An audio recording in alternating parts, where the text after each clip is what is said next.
Danas su sa nama braća Arčik. Kako ste, momci? Kako još jednom braća? Arčik. Arčik. Kako ste, momci, šta radite?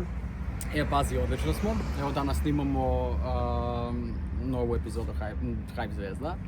I mogu da kažem da se ja lično osjećam fantastično. A ti? Također, fantastično se osjećam, lepa je atmosfera ovdje. Fenomenalno. Lepa, malo nam ajde zapevajte. Fenomenalno. Znaš šta, tuna za sve. Tuna? Pa dobro. Odlično, pevat ćete kasnije još. Moram da te pitam, Davore, kako si dobio poziv da budeš u žiriju Hype Zvezda? To je bilo jako slučajno, zato što smo mi prvenstveno došli ovdje da snimamo tako smo se dogovorili, pošto se poznajemo, snimamo stalno podcaste sa Bokijem u Skoplju. I onda smo se dogovorili da dođemo ovdje da snimimo klipove sa Colepom Lukić, sa Acom Lukasom, sa žirijem Hype Zvezda. Mi smo sjedili pozadi, praktično smo bili u publici kad su mi pozvali odjednom dođi sjedi gore, trebaš da komentarišeš kandidata. Meni niko nije rekao, u stvari niko me nije izvestio, nekako me Boki bacio u vatru. Ali mogu da kažem da sam ovako zadovoljan. Mislim da sam se dobro snašao. Zanima me, evo, po vašem mišljenju, šta jedna Hype Zvezda treba da ima? Pa, mislim da treba da ima stav. Pre svega da bude stav na mjestu i da bude svaki kandidat svoj na sceni. Znači, energija da bude na mjestu i također dosta stvari je tu potrebno da bi neko bio sljedeća Hype Zvezda. Znači, treba da se radi na pevanju, ali mislim da ima dobrih kandidata. Ja sam čuo neke kandidate, sviđaju mi se kandidati, tako da ima materijala.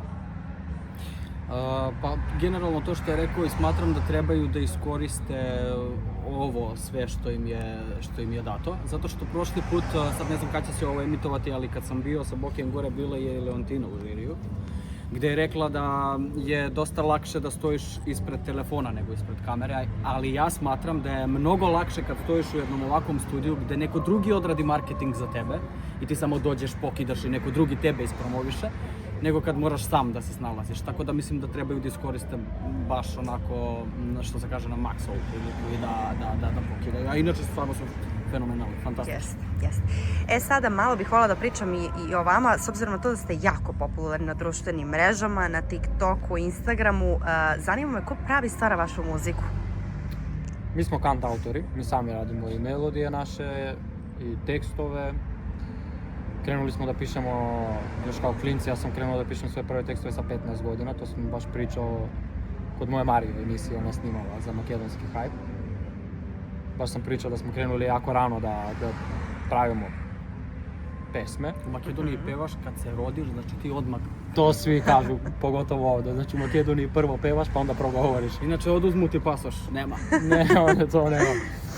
I tako krenuli smo jako rano da se bavimo muzikom i evo sada je sve nekako krenulo da ide na bolje i nama je drago što publika prepoznaje ovo sve što se dešava oko nas. Da, a da li dođe do nekih čarki, recimo, kada radite na tim novim pesmama, jel se posvađate i oko čega se najčešće posvađate? Mi smo izbacili jednu pesmu tačnije ne ovu sad što smo izbacili, nego prošlu pesmu. Znači nismo htjeli da snimamo spot, nego smo htjeli da je okačimo, pošto je prošla, mnogo je otišla viralno na TikToku. I onda nismo imali vremena prosto da snimamo spot, nismo ni htjeli da je izbacimo. I onda smo se dogovorili, ajde da se slikamo i da okačimo samo sa slikom. Ali meni se nije dopala slika koju su oni napravili, mi smo se posveđali i otišli iz studija, pa producent je krenuo da nas vraća nazad. Ko prvi popusti? Ajde, pa ja prvi popustim, da. Moraš da ga slušaš, a? Da, ali on je generalno ovako uvek upravo što se tiče marketinga, on je oko toga stvarno, mogu da kažem, marketinški mag. Znači stvarno. Sada kada smo kod društvenih mreža, da li ste nekoga sa estrade blokirali i da li je neko vas blokirao, možda da znate? Ja nemam tu praktiku, ja ne blokiram ljude, meni to nije praktika. Mislim da mene niko nije blokirao, a Davoro mislim da je blokirala jedna javna ličnost ovdje iz Srbije. Baš popularno, sad ne znam koliko on želi to da kaže, ne znam. Da bi nam otkrio? Pa što da ne, mislim, ne znam zašto, to je već nekoliko godina tako, ja stvarno ne znam zašto me gospođica, ili gospođica, Marija Šerifović me blokirala na Instagramu, ali ne znam koji je razlog, mislim, ja nju ne poznajem lično uopšte. Ne znam, ali volim je ovako, ja lično. Ne znaš razlog i dalje, ne znam. Možda slučajno, možda se nešto desilo, možda je neki Instagram baš bug. Baš tebe je slučajno blokirala, dobro, pa dobro. A vi? Insta bug. Ne, ja nisam nikoga iskreno, nemam takvu praktiku. Ako mi se neko ne sviđa, samo ga otpratim ako se pratim. Koliko je teško biti dobar pevač, ali showman u isto vreme? Pa ajde, Pa dobro, showmeni nisu generalno uvek dobri pevači, to može da se razlikuje. Evo, Davor se već ne slaže. Sad me vređa. Sad me Sad se vređa. ne Ljudi slažeš. kažu da sam ja i showman. Ne, dobro, ali showmeni mogu da budu isto i dobri pevači. Znači, Promenio si To mišljenje se brzo. rukom vidi on kako... mogu, ali Znači, ne moraju. Mogu, ali ne moraju. To sam htjela kažem.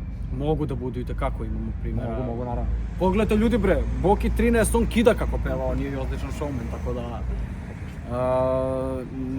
nema pravila. To ti je isto kao da kažeš, kao onaj stereotip, svaka lepa pevačica mora da ne zna da peva, to nije tačno, tako da... Mora da ne znam. Mislim pa kao svaka lepa, ako je neka pevačica lepa, onda ona ne zna da peva, onda joj se ne gleda na pevanje, ljudi komentarišu druge stvari. Čekajte, momci, moram da vas pitam, sigurno mnoge devojke, devojčice zanima da li ste vi zaljubljeni, da li je neko osvojio vaše srce? Kakav je vaš emotivni ljubavni status? Dobro, ja sam odavno već u vezi. Dugi period. Ja sam u vezi odavno, a ne znam, Davor je tako, ne znam. Ja i jesam, nekad nisam, tako da to je periodično, ne znam šta ti kažem. A kakav si kada si u vezi? Pa, možda sam malo posesivan. Zato i nije u vezi. A čekaj, šta je ono što mora da posjeduje osoba da bi ti se dopala, da bi se zaljubio?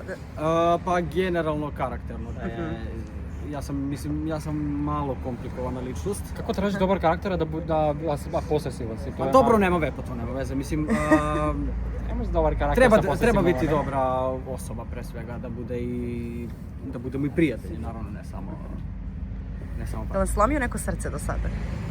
Pa vidi, meni jeste, naravno svakom, ja imam 24 godine, imam 15 godina, a njemu ne, pošto je njegova devojka koja radi inače u Hype-u. Da, meni nije ni poslomio srce. Zato što mu je ona prva i posljednja. Eto, lepo. I recite mi za kraj, momci, da li pripremate neku novu pesmu? Pripremamo novu pesmu i to ćete da čujete i ovdje specijalno, premijerno u takmičenju Hype Zvezde. Lepo. Da, balada je u pitanju, to možemo za sada da otkrijemo, ime ne možemo da otkrijemo, ali čućete ubrzo, jako brzo čućete sve. Za Hype Zvezde. Možete malo nešto da nam otpevate, evo za kraj.